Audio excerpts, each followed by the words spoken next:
My wife's ex-boyfriend is terminally ill and would like to use his Make-A-Wish to spend a day with her. I'm torn on what to do. Hello Reddit. My wife, let's call her Susan 35F, and I 40M have been married for 8 years.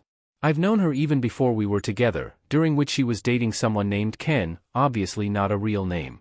We were all part of a choral group in our church. The three of us were actually quite good friends and I genuinely thought Susan and Ken were going to get married/be together for a long time. It was a shock when Susan told me that they're no longer together. According to her, one day Ken just decided that he wanted to move interstate. When asked why, he didn't explain. The next day, he asked Susan if she wanted to join him.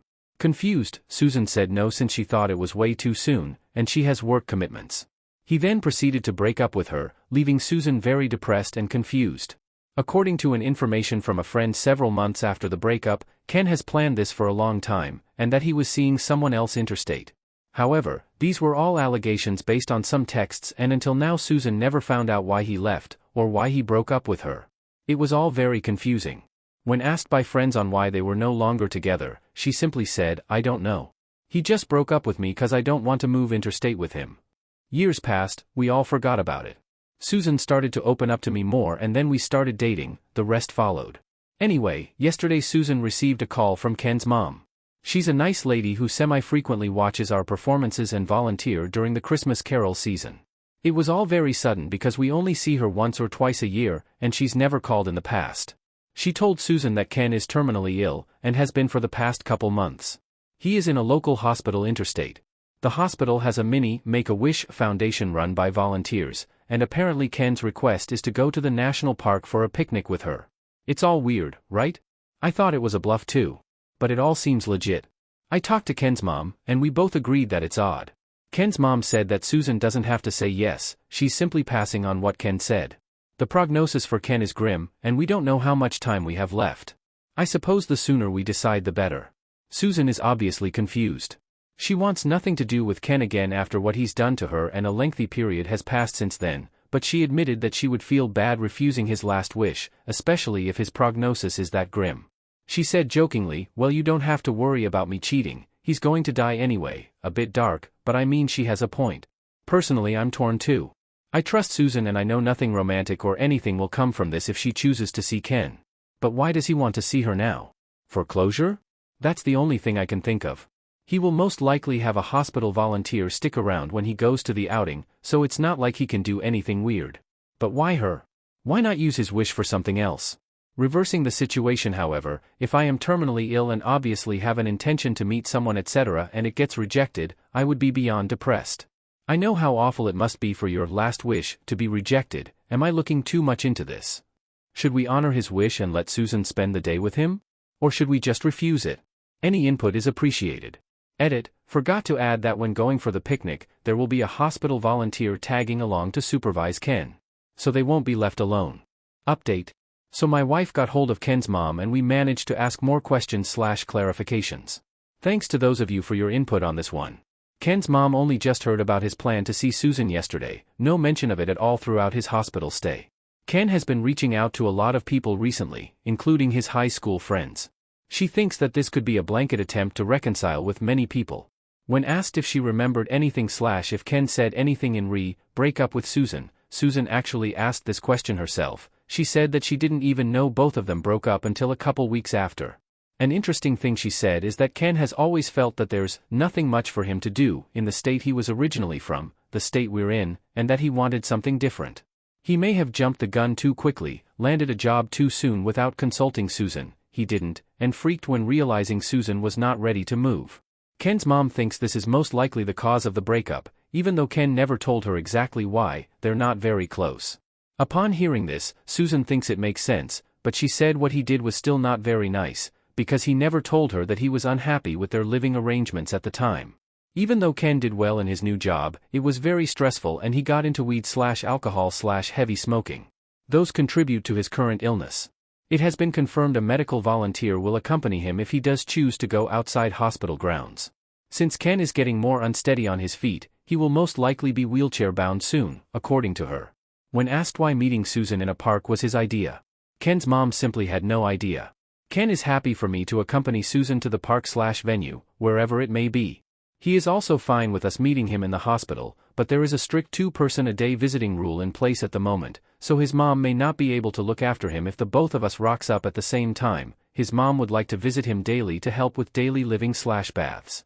Ken is reluctant with a Skype call or a phone call in general. Ken's mom stated that his speech is quite slurred at this stage and he hasn't been eating and drinking much lately, so his mouth is dry most days, so it's uncomfortable for him to speak. Writing a letter is not something he can do these days due to him being drowsy from medication/sedated. Dictating would be hard too. See point above. She has been helping him type emails to friends some days.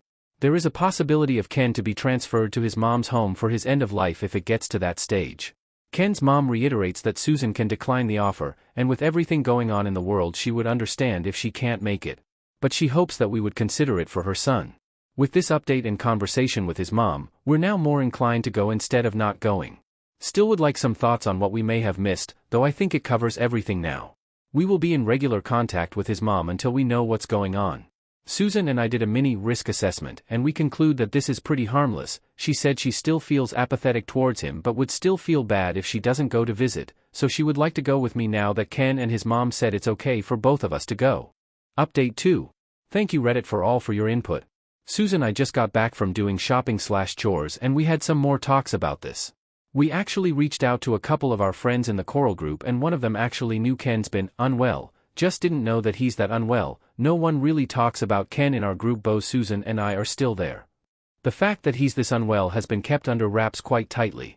Susan said it seems like she has the power to make Ken's end of life a bit easier, so she would like to visit him, along with me, and listen to what he has to say, if any, and that's the end of it. We don't know what the logistics will be when this will happen, since obviously it would require a lot of planning from Ken's family as well, and himself, but I will post an update once we all meet him, since there seems to be a lot of interest in this. We've texted our Coral group members to perhaps visit him together when the time is right and restrictions are lifted, and they were all keen to send him off with one last song, The Irish Blessing. We will be reading through the comments and replying the best we could. For those of you saying Make-A-Wish Foundation is for kids, we know this. This is the hospital's version of it, run completely by volunteers. It is only available in their end-of-life care facilities. I'm sure there is a proper name for this, and Ken's mom said, Make-A-Wish, because it explains what they do simply. Why at the park? No clue. But Ken must have said that to the organizer with his mom and she simply relayed it. With him being that sick, I'm sure he didn't really care so much about location, as signified by his willingness for a change of venue and for me to join into. And why did we decide to post this on Reddit? Well, because it's simply a very weird occurrence. It was a joke actually. Susan said, LMAO, why not post this on RA and see what kind of interesting perspectives we get. If it's just Ken and he's not dying and he wants to meet Susan at the park out of the blue, then the answer would have been hell no from the both of us.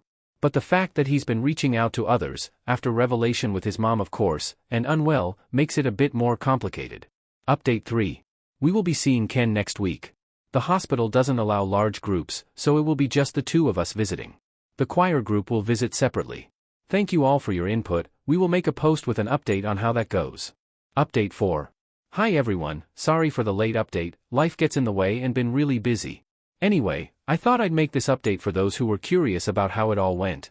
The meeting actually went really well. So after a couple reschedules, we drove to hospital to see Ken and his mom earlier this week. We arrived quite early in the morning, around 8 a.m.